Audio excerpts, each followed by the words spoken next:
சோதனையே இல்லாமல் வாழணும்னு ஆசைப்படுறது மனித எண்ணம். ஆனால் சோதிக்கப்படுவோம் என்பது, அன்புக்குரிய சகோதர சகோதரிகளே, தவக்காலத்தின் முதல் ஞாயிற்றுக்கிழமை காஸ்பல் ஹீலிங் மினிஸ்ட்ரி வழியாக உங்களை இந்த செய்தியோடு சந்திப்பதில் மகிழ்ச்சி அடைகிறேன்.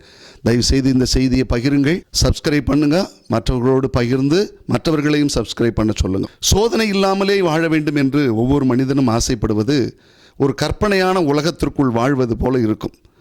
இயேசு சோதிக்கப்படுவதைத்தான் இன்றைய நற்செய்தியில் நாம் வாசிக்க கேட்டோம். 3 வகையான சோதனையை நாம் பார்த்தோம்.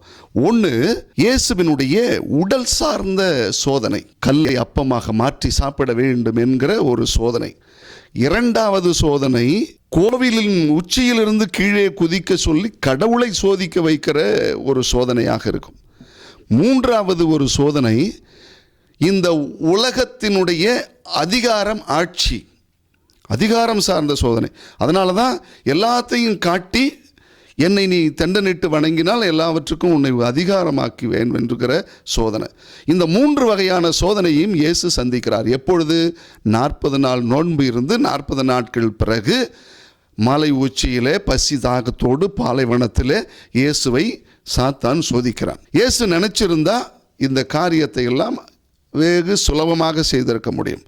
ஆனால் அவர் எப்படி அந்த சோதனையை எதிர்கொண்டார் என்பது தான் முக்கியம். இந்த சோதனையிலிருந்து ஒரு இறையியல் பாடம் ஒன்று இருக்கு, மறந்துடக்கூடாது. அதை என்னன்னா, இயேசுவும் ஒரு சாதாரண இயல்பான மனித இயல்பு கொண்டவர் என்பதை வெளிப்படுத்துகிறது. கடவுளாக இருக்கிறவர் மனிதராகவும் மனித வாழ்வில் எப்படிப்பட்ட சோதனைகளை சந்திக்கிறார் என்பதை அங்கு காட்டுகிறது. 1. 2வது என்னன்னா, அதே நேரத்தில் இயேசு அந்த சோதனைகள் எல்லாம் இறைவனுடைய பலத்தோடு, இறை வார்த்தை பலத்தோடு எப்படி ஜெயிச்சார்னு சொல்றார். மனுஷனா இருந்து சோதிக்கப்படுவது உண்டு, அதை இறைவனுடைய துணையோடு அதை ஜெயிக்கிறாருங்கிறது எப்படியும் இந்த இறையியல் செய்தி நமக்கு விளக்குகிறது. அன்புக்குரியவர்களே, தோட்டத்தை கொஞ்சம் யோசிச்சு பாருங்க. அலகையினால் சோதிக்கப்படுகிறான் என்று வாசிக்கப்பட்ட முதல் வாசகம் அது சொல்லும். அலகை இருக்கிறானே ரொம்ப கிளவர், நம்மளை தாண்டி அவன் கிளவர். அது விவிலியம் என்ன சொல்லுகிறது தெரியுமா? அலகை மிகவும் சூழ்ச்சி மிக்கதாக உள்ளது அப்படின்னு வாசிக்கிறோம். அலகை மிகவும் சூழ்ச்சி மிக்கதாக இருக்கிறது, நம்மளையும் தாண்டி அது சூழ்ச்சி மிக்கது. அப்படின்னா அதான் ஏதேன் தோட்டத்தில் அது மிகப்பெரிய அழகான உலகம். ஏதேன் தோட்டம் என்பது அழகான கடவுள் படைத்த எந்த ஒரு பாவமும் இல்லாத ஒரு உலகம் அந்த ஏதேன் தோட்டம். அப்போ ஆதாம் அந்த சூழ்நிலையில் கடவுளின் கீழ்ப்படிதல் இல்லாமல் சோதிக்கப்படுகிறான். ஆனால் இப்போ ஆண்டவர் இயேசு மலை மேலே, மலை உச்சியில், பாலைவனத்தில் இப்படி சோதிக்கப்படுகிறார்.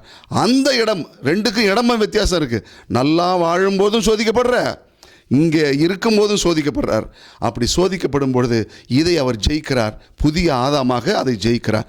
இந்த சோதனையிலிருந்து ஆண்டவர் இயேசு வெற்றி அடைகிற நிகழ்வு. அங்கே சோதனையின் கடைசி பகுதியை கொஞ்சம் யோசிச்சு பாருங்க. அலகை அவரை விட்டு அகன்று போகிறது. உடனே தூதர்கள் உடனிருந்து அவருக்கு எல்லா விதமான காரியங்களையும் பணிவிடைகளையும் செய்து கொண்டிருக்கிறார் என்று வாசிக்கிறோம். ஒன்று தெரிஞ்சுக்கோங்க, அலகை போனாதான் தூதர்கள் கூட இருப்பாங்க. அலகை கூட இருந்ததுன்னா சோதனை தான் நடந்துகிட்டு இருக்கும், பணிவிடை நடக்காது. அதனால் அலகையை துரத்துனார், பணிவிடை தூதர்கள் செய்து கொண்டிருந்தார்கள். இங்கே நாம் நன்றாக தெரிந்து கொள்ள வேண்டும். நாம் நிறைய பேர் என்ன நினச்சிக்கிறோம் தெரியுமா? கடவுள் நம்மளை சோதிக்கிறார்னு. கிடையவே கிடையாது. யாக்கோபு புத்தகத்தில் முதல் அதிகாரம் 12 to 18 முடிய உள்ள இறைவசனங்களை வாசித்து பாருங்கள். கடவுளும் சோதனையும் என்று ஒரு பகுதி இருக்கிறது. அந்த பகுதியில் நாம் எவ்வாறு சோதிக்கப்படுகிறோம் என்பதற்கு அடிப்படை காரணம். நிறைய பேர் கடவுள் என்ன சோதிக்கிறார்னு இனிமையாவது சொல்லாமல் இருங்க. கடவுள் சோதிக்கல, கடவுள் சோதனைக்கு உள்ளாக்கவில்லை நம்மை. அதுக்கு பதிலாக நம்முடைய தீய நாட்டங்களுக்காக நாம் சோதிக்கப்படுகிறோம். அதையும் சொல்லுவாங்க, சோதனை வருது, தீய நாட்டங்கள் இருக்குது, சோதனை வருது, இந்த சோதனையில் பாவத்தில் மாற்றுறோம், பாவத்தினுடைய விளைவு மரணமாக போகிறது என்று ஒரு பெரிய படியை சொல்லிவிடுவாங்க. அதை தாண்டி இப்படி சோதனை வந்துட்டால் என்னதான் செய்கிறது? ஒன்றும் கிடையாது. எபிரேயருக்கு எழுதிய திருமுகம் 2வது அதிகாரம் 18வது வசனம் சொல்கிறது, தாமே சோதனைக்கு உட்பட்டு மனிதராக சோதிக்கப்பட்டார் ஆண்டவர் இயேசு. ஆனால் அந்த சோதிக்கப்பட்டு துன்பப்பட்டாலும் அவர் ஒரு காரியத்தில் தெளிவாக இருக்கிறார். அந்த சோதனைக்கு உட்படாமல் இருந்தார்.